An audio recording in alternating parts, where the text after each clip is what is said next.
Bienvenidos a una edición más de este programa, Educación y Conciencia. Este espacio donde le damos voz a los que quieran venir a platicarnos de este tema tan importante que nunca se acaba. Y hoy justamente tenemos una gran invitada, además que quiero muchísimo, Mariana Ortiz. Marianita, bienvenida. Muchas gracias, Jorgito. Pues el cariño es mutuo, ya muchos años de conocernos. Así es. Ya en el transcurso del programa van a saber por qué nos conocemos y por qué ese gran cariño. Excelente. Mariana, tú estudiaste mercadotecnia y luego hiciste una maestría en gobierno y función pública. Y políticas públicas. Políticas públicas. Y te has ido avanzando siempre en ese mundo de gobierno, de la función pública. Así es. ¿Cómo fue este paso de mercadotecnia a puestos como secretaria de la Juventud? Trabajaste en Sedesol, ya del gobierno federal, trabajaste en Pemex. ¿Cómo ha sido ese camino? Yo creo que lo preguntan mucho porque uno no dice de chiquito, por ejemplo, voy a ser un funcionario público. Ajá. O voy a hacer política. Inclusive, entonces, Mariana, ahora la gente como que dice, jamás lo haría. Están quemados. Así es, pero ha sido como el proceso. Uh-huh. Yo nunca lo pensé, no quería ser funcionaria pública o política. A mí me gustaba más la publicidad, por eso me metí a mercadotecnia. Pero la vida te va llevando poco a poco. Empecé en un grupo que bien conoces, que se llama Voz Joven, que me invitaste ahí a estar también. Ajá. Con todo el tema de los grupos vulnerables, ¿no? Uh-huh. Las personas con discapacidad. Y creo que ahí fue mi primer yo creo que punto clave que uh-huh. definí un poquito mi destino, ¿no? Ajá. Además, por ejemplo, de que siempre estuve al frente de las asambleas tanto de condóminos, ¿no? Que tiene que ver un poco, porque todo eso es política. La participación ciudadana. Así es, cuando dicen, no, es que yo no soy político. Todos somos políticos aquí, ¿no? Porque vivimos en una sociedad. Ajá. Y es lo que hacemos día con día. Entonces, por ahí me fui guiando y creo que también el punto clave fue cuando me gané la beca Gobernadores. A Washington. Te fuiste a estudiar un semestre, lo recuerdo muy bien. Sí, ahí empecé. Justo ahí fue, digamos que el momento decisivo, uh-huh. porque te ganabas la beca haciendo un proyecto para desarrollar el estado, ¿no? Querétaro. Uh-huh. Y ese fue la bolsa de trabajo para personas con discapacidad. Uh-huh. Entonces, estaba bien padre la beca porque en la mañana tomabas un internship en ciertas, agrupaciones civiles en uh-huh. Washington y en la tarde desarrollabas tu proyecto. Entonces, cuando yo regreso a Querétaro ya con el proyecto desarrollado, me invitan a formar parte de la Secretaría del Trabajo para poderlo desarrollar. Entonces, ¿cómo decir que no? Para mí era un sueño. Me acuerdo que alguna vez me invitaste a una plática con chicos sordomudos. Sordos, sí. Digamos que tenemos de todos los tipos de discapacidad, pero el grupo de sordos es una comunidad muy activa, uh-huh. muy activa. De hecho, se juntan aquí muy cerquita. Son aguerridos. Sí. Aquí en Cristo Rey tienen una comunidad enorme uh-huh. y que la verdad que son muy activos y ellos como que siempre han estado como muy al pendiente de cómo progresar, de qué pueden uh-huh. hacer, de cómo integrarse a la sociedad, que es bien importante. Entonces, creo que ahí empezó mi carrera en la función pública uh-huh. y mis ganas de hacer más por la sociedad, ¿no? Que al final, pues, esa es la política. De ahí te fuiste como secretaria de la Juventud. De la Secretaría del Trabajo pasé a la Secretaría de la Juventud. Uh-huh. Yo ya formaba parte de varios grupos de jóvenes uh-huh. y en ese entonces tenía 26 años, entonces pues por supuesto que me acontecía el contexto de la juventud uh-huh. y me invitan a participar en esta gran, pues la verdad es que una gran labor, mucha responsabilidad a los uh-huh. 26 años ser parte de un gabinete, porque sí. pues bueno, éramos de los pocos estados que no era Instituto de la Juventud, sino que era una secretaría. Así es. Entonces, imagínate un lunes estar sentado con el gobernador y con los secretarios, ¿no? El de Educación y el de Salud, ¿no? Bueno, era la verdad que era un sueño y pues una gran responsabilidad que gocé muchísimo uh-huh. y que se pudieron hacer muchas cosas. Por ejemplo, algo diferente, porque nada más estuve un año, realmente fue poquito tiempo, ¿no? Lo que terminaba el sexenio. De Pepe Calzada, pero lo que pude hacer que me gustó mucho fue un área de puras mujeres. O sea, desde ahí para mí, bueno, obviamente pues, como mujer es un tema muy importante. Ajá. Y desde ahí sí fue algo que pude colocar y que pude realizar porque veía mucha problemática en temas de mujeres. Siempre te han, ¿cómo podemos decirlo? Estos grupos vulnerables siempre te han atraído, siempre o sea, han sido importantes para ti. ¿Por qué? ¿Dónde es el chispazo? Sí. Realmente no sé, o sea, no distingo algo. Te podré decir a lo mejor que tengo a alguien muy cercano, pero realmente no. Simplemente pues ver el desequilibrio, ¿no? La balanza que está desfavorecida para algunas personas. Creo que para eso me metí en estos temas, para hacer justicia social. Y es lo que más me atrae, ¿no? Desde lo chica que empecé, ahí fue lo que me atrajo. O sea, realmente lo que me interesa. Estás muy a favor de las mujeres. Totalmente. Y realmente ya ahora te lo digo más por experiencia, ¿no? Porque también me ha tocado vivir ese tema, estar de este lado, en donde creo que el gran reto que tenemos ahorita es no solamente el discurso del feminismo o el discurso de la perspectiva de género, ¿no? Sino más bien llevarlo a la realidad. Exacto. ¿Cómo pasar de la oración a la acción? Así es. ¿Y cuál es el reto? ¿Qué tendríamos que hacer como sociedad para pasar acciones reales? El discurso ahí está, ¿no? Y me queda claro. Por ejemplo, yo les platicaba que ahorita yo dejé, por ejemplo, mucho tiempo, 4 años, la política aquí en Querétaro, porque estuve viviendo en México, en la Ciudad de México, y era nada más como la función pública. Pero ahorita que regresé un poco a estos temas políticos, me doy cuenta que tampoco he cambiado tanto, ¿no? Y estoy hablando de que fui secretaria en el 2000... que fue 14, en el 2014, ahorita 2021, ¿no? Que ya yo pensé que había cambiado mucho, pues, esta crítica contra las mujeres, donde seguramente pasaste por alguien o eres hija de alguien para estar en ciertos cargos. Yo pensé que eso era cosa del pasado. Y la verdad es que no, que sigue pasando. Entonces eso me hace tristísimo y por eso, o sea, yo sí enfoco mucho mi discurso en que ya dejemos atrás el discurso y lo hagamos realidad, ¿no? Y si te fijas, pues muchas veces o sea, lo que se quiere, pues es que tengamos la igualdad de circunstancias, ¿no? Entre hombres y mujeres. Tampoco dejar de un lado a los hombres. Yo creo que eso no es lo que se busca, sino más bien este equilibrio, ¿no? Esta igualdad de oportunidades. Y pues al día de hoy todavía no se logra. O sea, habrá un avance, no estoy diciendo que no. Pero realmente, pues sí nos quedamos muy atrasados en estos temas y que duelen todavía a la sociedad. Algo que quería comentar que platiqué hace poquito con unas amigas, ¿no? En este tema ameno con tu programa, de la discusión que hubo en el hoyo 19 del Campanario, ¿no? Que si era un restaurante, un bar solo para hombres.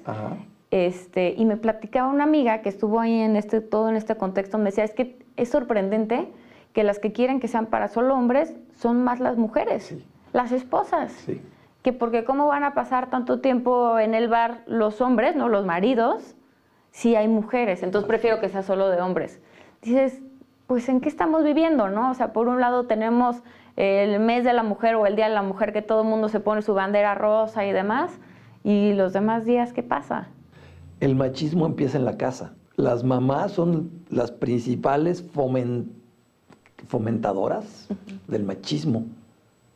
Sí. Entonces, ¿qué podemos hacer? ¿Qué reto tan grande tenemos? Sí, desde chiquitos. Por ejemplo, yo me acuerdo que en casa de mis abuelos, ¿no? Fueron 11 hijos, 6 hombres y 5 mujeres.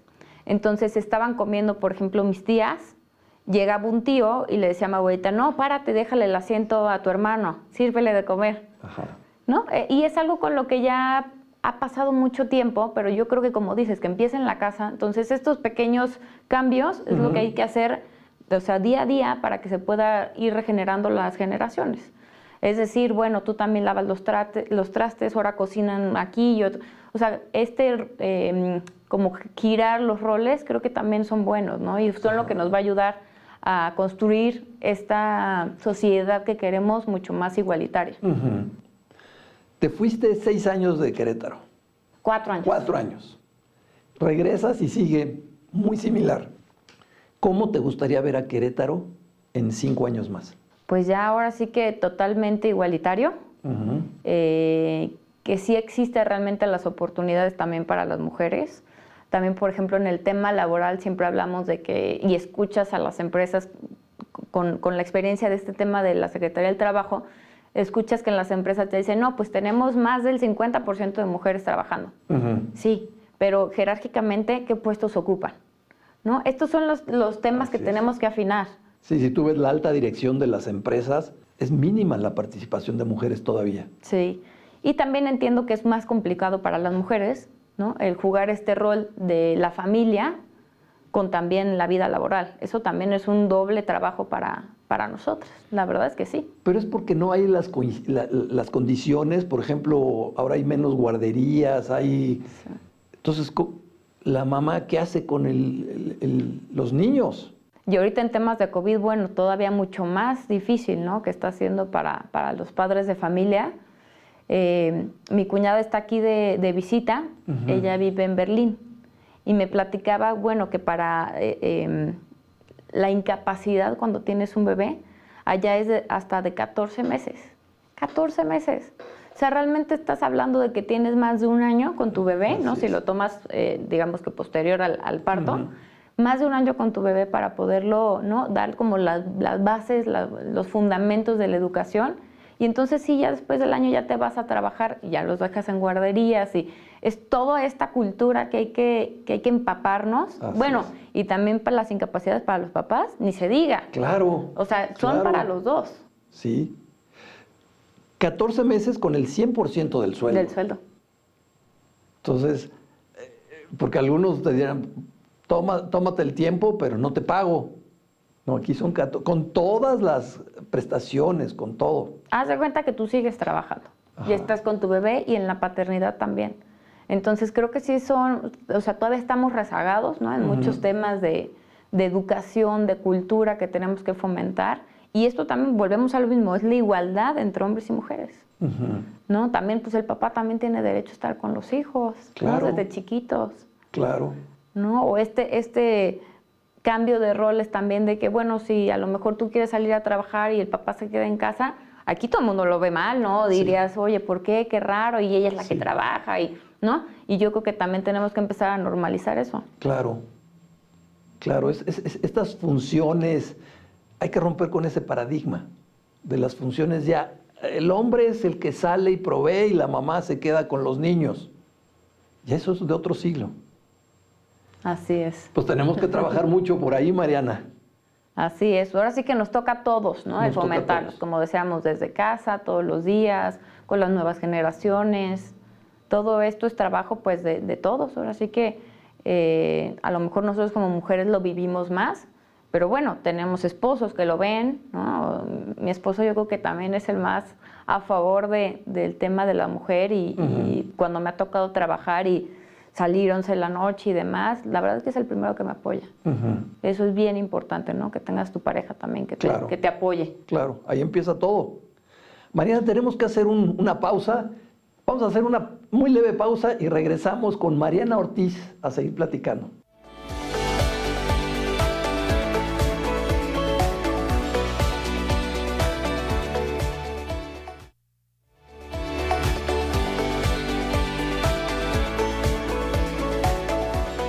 Seguimos platicando con Mariana Ortiz y estamos platicando del tema de paridad de género, un tema súper importante.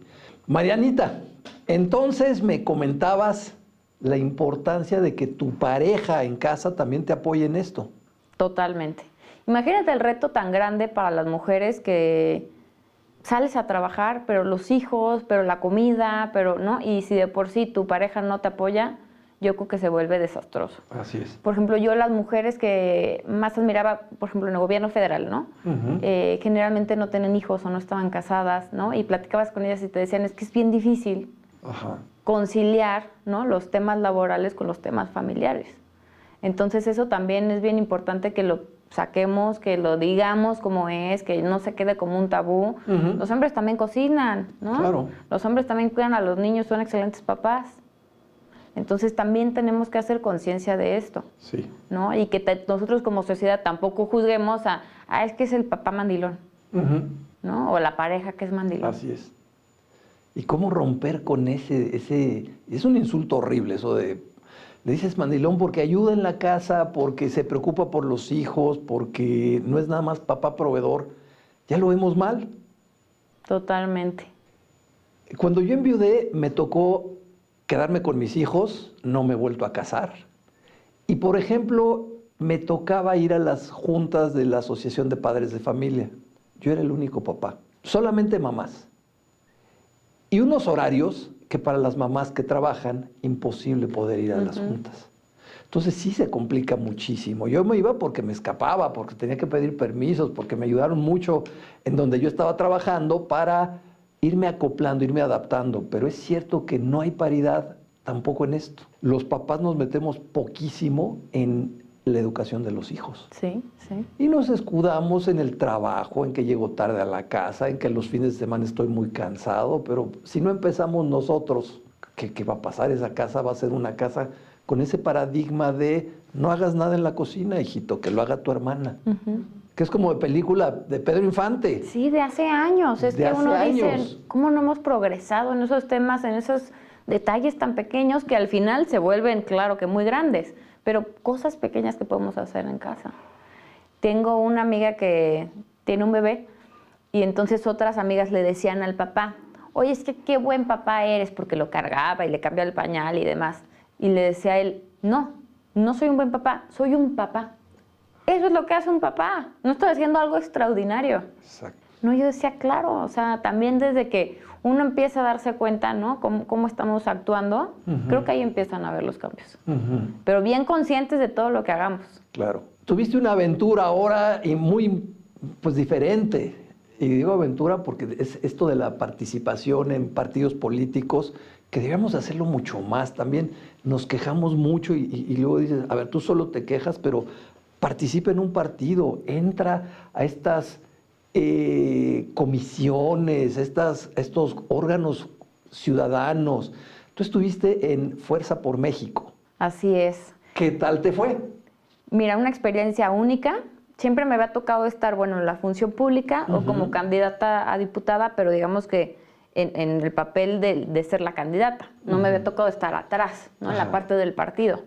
Y también fue una experiencia muy gratificante porque uno empieza a saber los cuadros también de más bien los candidatos que van a ser, ¿no? Cuáles son las líneas discursivas, qué es lo que vamos a estar promoviendo como partido y demás.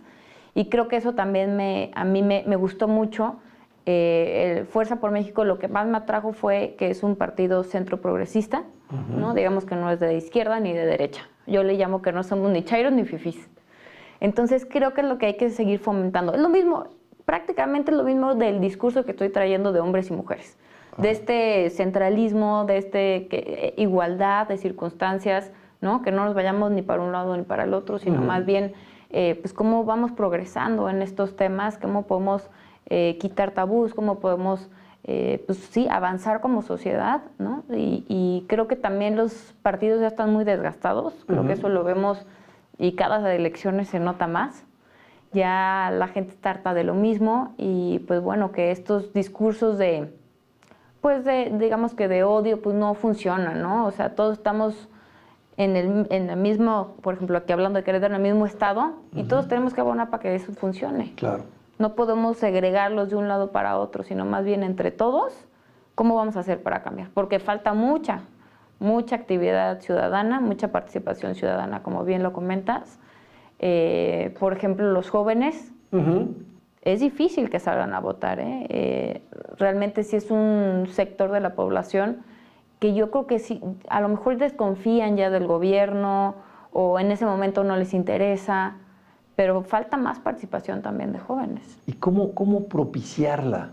¿Qué debemos de hacer para que los jóvenes salgan y participen? Y pueden participar en 1000 cosas. Puede ser en la política, puede ser en la parte de ecología, puede ser en la educación. Hay 1000 cosas en donde podrían participar, donde estén contentos. Lo que más les guste. Pero yo lo que les decía es, bueno, es que créansela, ¿no?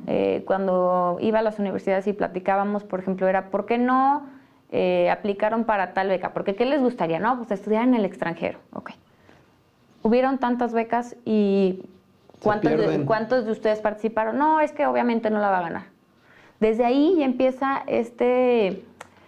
como pensar en que no va a lograrse, ¿no? Que no lo pueden hacer, o que ya están amañadas las becas, o que Y realmente no, o sea, necesitan meterse. Y te lo digo como experiencia, porque cuando me metí a lo de becas gobernadores, pues nunca me había metido a participar en una beca como tal. Y bueno, con el proyecto que ya aparte lo había llevado a cabo varios años anteriores, pero pues había que pulirlo y demás. Y sobre todo eso, a lo mejor la burocracia de meterse y de qué esperar, y pues también el enfrentarte al posible fracaso, que también no le gusta mucho a los jóvenes. El decir si la gané o no la gané, y luego como le digo a todos que no la gané, y el perdedor, ¿no? O sea, pero ya hay mucha resistencia contra el fracaso, cuando pues, uno tiene que aprender a afrontar sus miedos. Todos los exitosos y exitosas han tenido un camino plagado de fracasos. Pero acá, como tú lo dices, es malo fracasar, es un tabú fracasar y deberíamos estar contentos y orgullosos también de nuestros fracasos porque aprendemos más. Se aprende más, por supuesto que se aprende más. Yo, si puedo dar siempre un consejo, es anímense a hacer todo, de verdad todo, o sea, yo creo que no se van a arrepentir de hacerlo o se van a arrepentir más si no lo hacen. Mi mamá, por ejemplo, siempre me decía, ay, Mariana, es que tú no te da pena nada. Pues, ¿por qué me iba a dar pena? No, yo participaba en todo. Oye, ¿quieres venir aquí? Pues sí, y con miedo, ¿no? Porque pues obviamente pues no le sabe uno a todo. Pero si no lo haces, pues nunca vas a aprender. Así es. O nunca vas a tener la oportunidad. Y nunca sabes el camino que vas dejando, la huella que vas dejando. Tú fuiste la primera alumna de la Anáhuac que trabajó ahí mismo. Hoy deben ser, no sé, 80 o 100 estudiantes trabajando en la universidad. Y tú fuiste la primera.